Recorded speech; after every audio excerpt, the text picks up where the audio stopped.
Hello friends, नमस्कार। आज का हमारा टॉपिक रहने वाला है दो चरों वाले रैखिक समीकरण युग्म जो होते हैं उनको आज वज्र गुणन विधि से हल करना सीखेंगे। तो वीडियो के साथ बने रहें और देखें कि इस विधि से जो है रैखिक समीकरण को कैसे हल किया जाता है। तो चलिए देखते हैं। देखिए दो चरों वाले रैखिक समीकरण हल करने की वज्र गुणन विधि।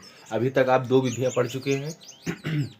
एक प्रतिस्थापन होता है और एक विलोपन होता है। तो चलिए देखते हैं कि इस प्रकार से कैसे हल करते हैं।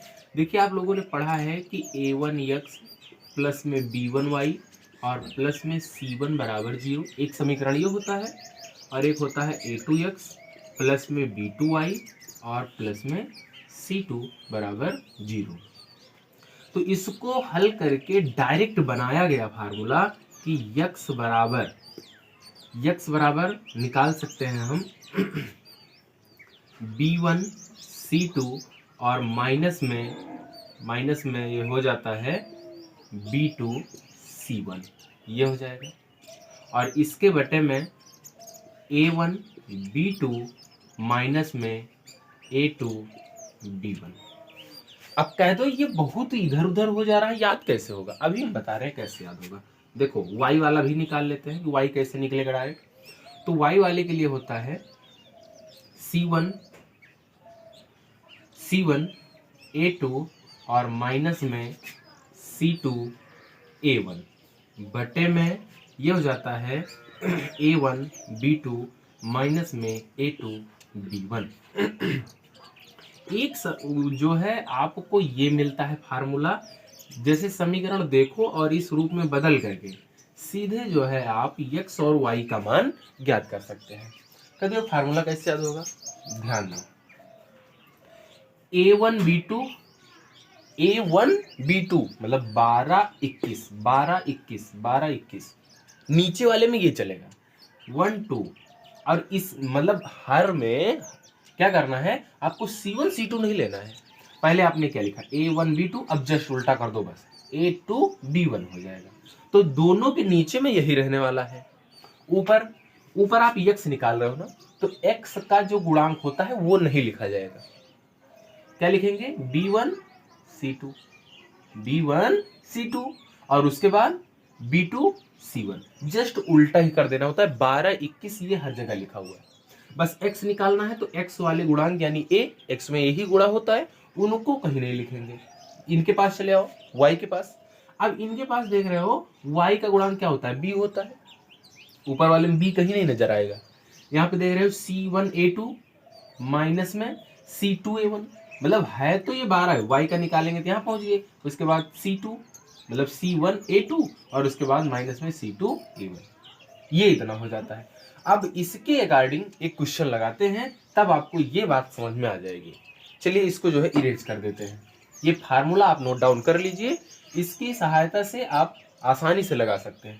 अब यहाँ से आपको समीकरण इसी तरह बनाना होगा और तुलना कर लेनी है कि a1 क्या है, b1 क्या है, c1 क्या है, a2 क्या है, b2 क्या है, c2 क्या है, और इसको रख करके हल कर देना है।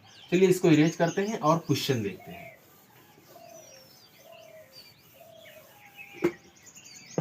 जैसे देखो हमारे पास एक समीकरण है कि 2x प्लस 3y बराबर में 12 और 3x प्लस में 2y या -12 इधर ला करके लिख सकते हैं, -12 बराबर 0, और यहाँ पे लिख लेंगे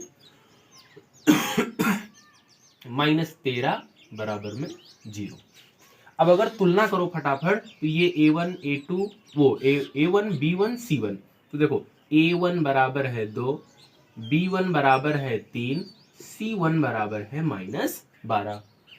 इसमें तुलना कर लो तो यहाँ से मिला कि a2 बराबर है 3, b2 बराबर है 2 और c2 बराबर कितना है -13। तो अभी आप x निकालने का फार्मूला पढ़े थे। x निकालने का फार्मूला क्या पढ़े थे कि b1 c2 माइनस में b2 c1 और इसके बटे में a1 b2 माइनस में a2 b1, यही पढ़े थे। अब इसी में रख देना है। b1 के स्थान पे क्या है 3 है, गुणे c2 के स्थान पे क्या है -13 है, और माइनस में b2 के स्थान पे कौन है, 2 है, b1 के स्थान पे क्या है, 3 है, नहीं यहाँ पे क्या रखना है, यहाँ पे c1 रखना है, c1 के स्थान पे है -12 और इसके बटे में हो जाएगा a1 के स्थान पे है 2, b2 के स्थान पे है 2 और माइनस में a2 के स्थान पे क्या है, a2 के स्थान पे है 3 और b1 के स्थान पे है b1 के स्थान पे है 3। ये हो गया।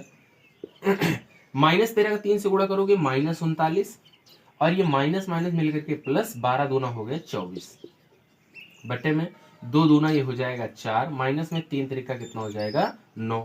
अब 39 में से 24 घट जाएगा या मतलब -39 में 24 जुड़ जाएगा, दोनों बातें एक ही हुई, तो कितना हो जाएगा 9 4 13, नहीं ये हो जाएगा 9 6 15, ये हो गया 15, वो भी माइनस में चूंकि ये बड़ा है। अब 4 में से 5 घटाओगे तो कितना आएगा, 4 में से 9 घटाओगे तो -5 आएगा।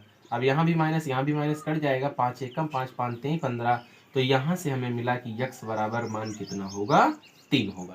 तो x का मान हमें 3 मिल गया। अब इसी प्रकार से y का भी मान निकाल लेते हैं। तो y बराबर अभी आपने क्या पढ़ा था, आप y बराबर आपने पढ़ा था कि C1A2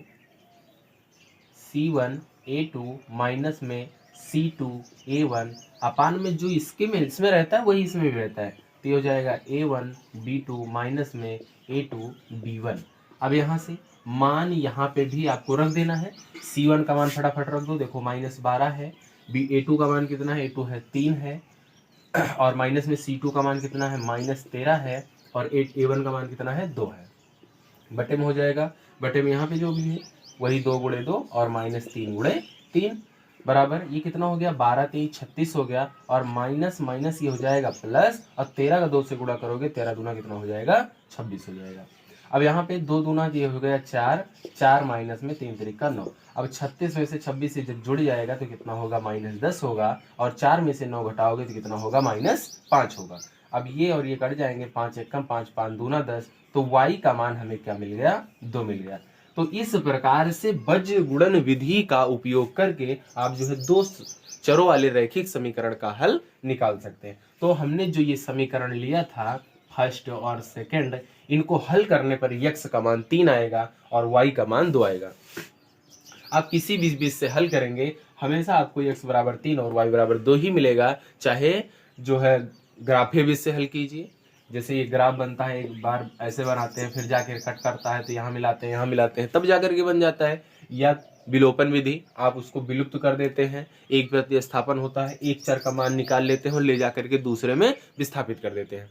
तो इन तीनों चारों विधियों की सहायता से आप समीकरण का हल निकाल सकते हैं। ठीक दोस्तों, पढ़ते रहिए और मिलेंगे अगली वीडियो में, तब तक के लिए नमस्कार।